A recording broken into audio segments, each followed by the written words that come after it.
Salut, c'est Cyrus. Aujourd'hui, on révise ensemble la philo.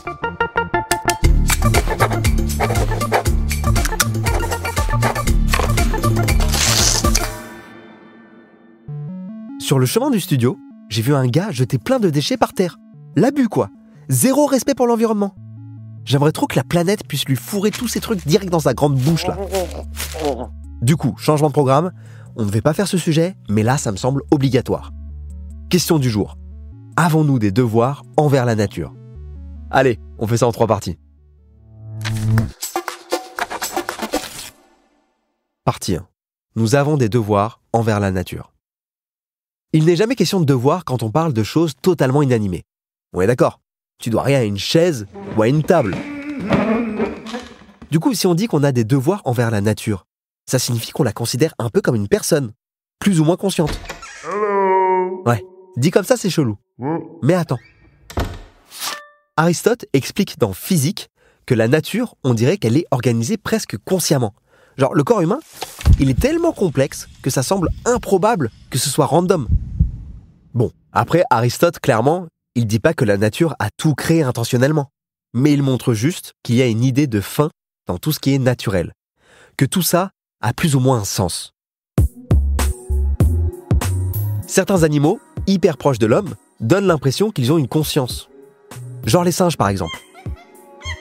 Montaigne explique carrément que parfois, il y a moins de différence entre certains hommes et certains animaux qu'entre les humains. Il l'a pas balancé dans Rap Contenders, mais on dirait un peu en vrai. Pour Ralph Waldo Emerson, les devoirs qu'on a envers la nature, on les ressent quand on s'émerveille face à des bêtes de paysage. L'amour qu'on ressent à ce moment-là pour la nature nous pousse à vouloir la protéger. Pour toutes ces raisons, la nature est plus ou moins assimilable à une personne dotée de conscience. Mais le truc, c'est que tout le monde ne partage pas cet avis. Et on va voir ça dans la prochaine partie. Partie 2. La nature n'est pas un sujet de droit. Grâce à la science moderne, on est capable de dire que la nature peut être vue comme un mécanisme. D'après Galilée, elle est comme un livre écrit en langage mathématique. Donc quand tu veux que tes plantes poussent plus vite, essaie peut-être de leur parler de Pythagore. Par ailleurs, pour Descartes, il ne faut vraiment pas voir la nature comme une déesse ou le résultat d'un genre de puissance magique. Parce qu'en vrai, on peut l'expliquer avec des concepts rationnels. Mais il y a quelqu'un qui voyait les choses assez différemment. C'est Jacques Monod. Quand il ne travaillait pas en colo de vacances, il était biologiste. Et d'après ses écrits, l'aspect hyper clean des créations de la nature s'explique juste par le hasard.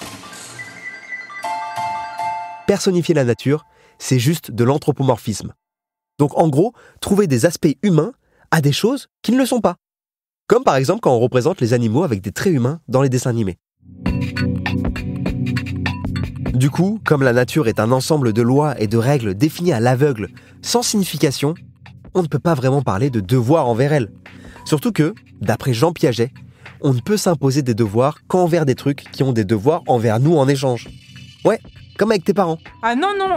Chacun doit faire sa part du job. Sauf que pour Piaget, la nature, elle est grave pas fiable. Elle cause plein de trucs relous pour les hommes. Genre les tremblements de terre, les éruptions volcaniques. Va dire aux habitants de Pompéi qu'ils ont des devoirs envers la nature. On verra ce qu'ils te répondent. Probablement pas grand-chose vu leur état. Mais bon, c'était pour l'exemple. Pour ces raisons, on ne peut pas dire que la nature a droit au respect. Par contre, la question qui me reste en tête, c'est, comme on fait partie de la nature, on a peut-être des devoirs envers elle. Mais dans notre intérêt, non ? Partie 3. Nous avons des devoirs indirects envers la nature. Et Kant, il est d'accord avec moi. Dans Leçon d'éthique, il explique que nous, les hommes, on doit respecter la nature, pas pour elle, mais pour nous. Si par exemple tu décides de tuer ton chien, bon déjà franchement, c'est pas cool quoi, le fais pas. Mais le truc, c'est pas que tu enfreins un devoir que tu as envers lui, c'est que tu perds une partie de ton humanité. Quelqu'un de cruel avec les animaux montre qu'il pourrait être cruel avec les autres humains. Et pareil pour la lutte pour le climat. On le fait pas pour la nature. En vrai, on le fait pour nous. On ne défend pas la planète, on défend l'humanité et les générations futures. C'est Jonas, le philosophe, qui étend cette idée. Peter Singer, lui, il pense qu'on a quand même des devoirs envers la nature, mais pas pour toute la nature. En gros, on n'a pas de devoirs envers les minéraux, mais on en a en ce qui concerne les animaux. Tout ça, c'est une question de souffrance. On ne peut pas ignorer la souffrance d'un être vivant. C'est une question d'empathie et de morale.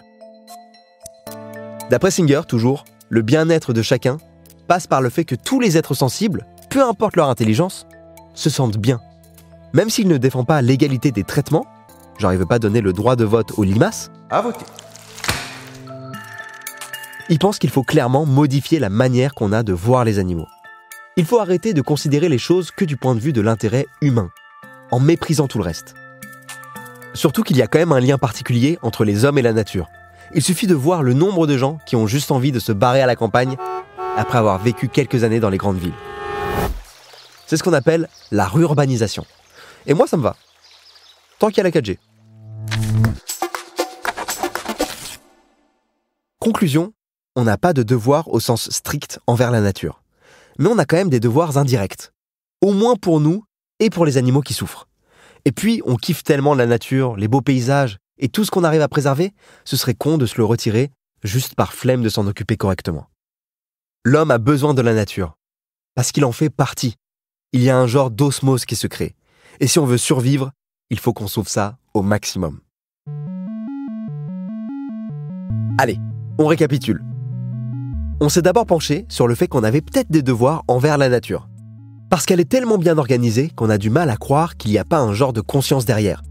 Conscience envers qui on doit le respect. Dans la deuxième partie, on a vu que le point de vue scientifique et rationnel prouve que derrière la nature, il n'y a pas de magie. Si tout est explicable, en gros, il n'y a personne à qui on doit le respect. Du coup, on n'a pas vraiment de devoir envers la nature. Et dans la troisième partie, on a nuancé un peu tout ça. On a bien des devoirs envers le vivant. Notre rôle, c'est d'éviter la souffrance, parce qu'on est doué d'empathie, et laisser souffrir, ça veut dire perdre un peu d'humanité. Respecter la nature fait partie de notre job sur Terre. Et si ce n'est pas pour elle, au moins pour nous.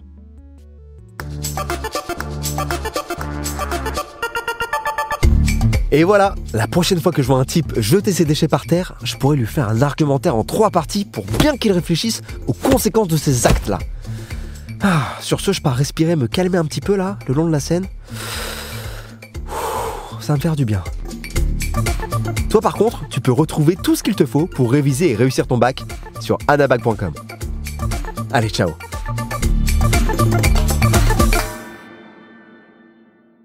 Si tu as aimé ce podcast, n'oublie pas de t'abonner pour ne rater aucun épisode.